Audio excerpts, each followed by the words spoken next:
Hello, my name is Julianne, also known as Roadrunner. In 2022, I thru-hiked the entire Appalachian Trail northbound from Smoky Mountain, Georgia to Maine, Katahdin. And today I want to talk about something that I felt was confusing, but shouldn't really be, and that's the permits for the Appalachian Trail.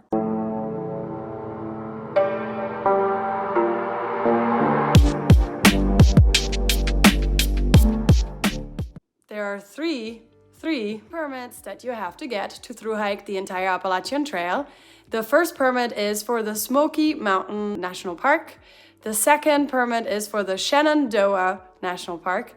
And then the third permit is for Baxter State Park. The only difficult permit that you have to get is the one for the Smoky Mountains. The only reason why I say it is difficult because you generally don't have any idea when you're going to get to the Smokies, and the permit does ask you when you would be accessing the Smoky Mountains. Now, they're not really particular. If you don't go exactly on the day that you put on the permit, that's completely fine.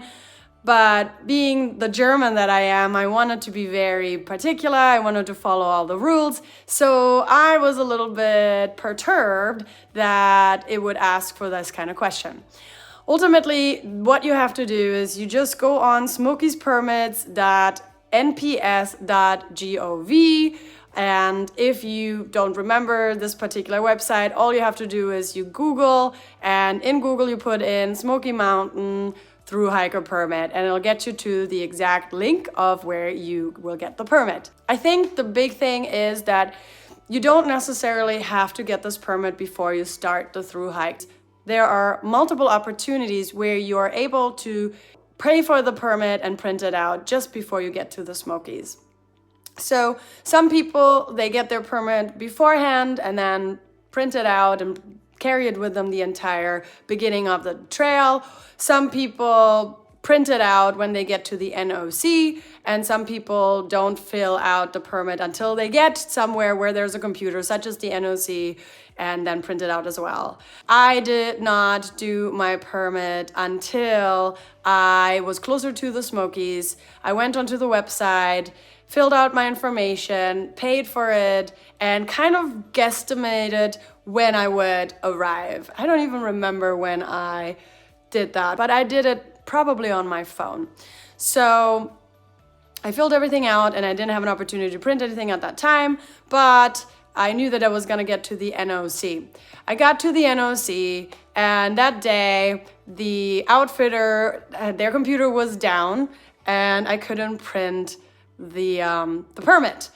I was still not stressed out about it because there was still an opportunity to get to Fontana Dam, and I actually had another hostel stay in between that, and so I ended up having my permit printed out at the hostel, and then when I got to Fontana Dam, I was good to go. So that's really the only difficult permit with regard to you don't know when you'll be in the Smokies and then having to print it.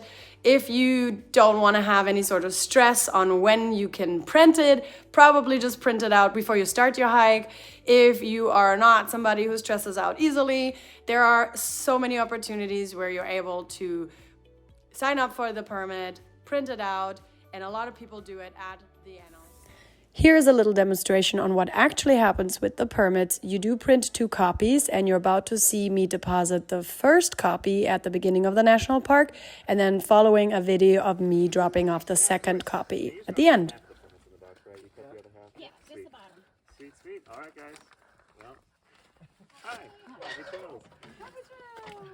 Just stalling. That's all right. We're all fair. Yes!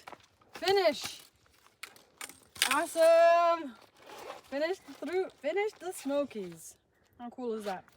So what you do is you deposit the second part of your permit at the end so that they know you've actually finished it. And there's a lot of permits in here. Kind of hard to squeeze that in there. Done. The other 2 permits are easy peasy lemon squeezy, and I really mean that. The second permit is for the Shenandoah National Park. There is just a little wood booth at the bottom or at the beginning of Shenandoah National Park. There are permits provided at the booth. There's not a person there or anything like that. You just fill it out yourself, and then you're supposed to take one piece of the permit and put it into their box, and then carry the rest of the permit on the back of your pack. Because I follow all the rules, I put it onto the back of my pack. But as I understand, a lot of thru hikers just carried the permit with them instead of putting it on the back of their pack. And then the third and final permit is at the bottom of Mount Katahdin in Baxter State Park. Just as you get to the campground at the bottom of Katahdin, there will be a ranger, and you will fill out any information that you need with the ranger, and then the ranger provides you with an orange card that shows your permit to hike up Mount Katahdin. I don't know if it's always orange. I don't know if they change colors every year, just like they do with the thru hiker tag, but in my year it was an orange little card, and I love it for keepsake. I hope this helped for anybody interested in wanting to thru hike the Appalachian Trail. Being concerned about the permits, please don't be. It really is not very difficult. It's the only one is Smoky Mountains, and that one really isn't that difficult. The other 2 are very easy, and you don't even have to worry about it until you get to the points. Have a wonderful day. I'll talk to you later. Oh, yeah, subscribe if you're interested to see me in front of an IKEA picture. So yeah, okay, talk to you soon. Bye.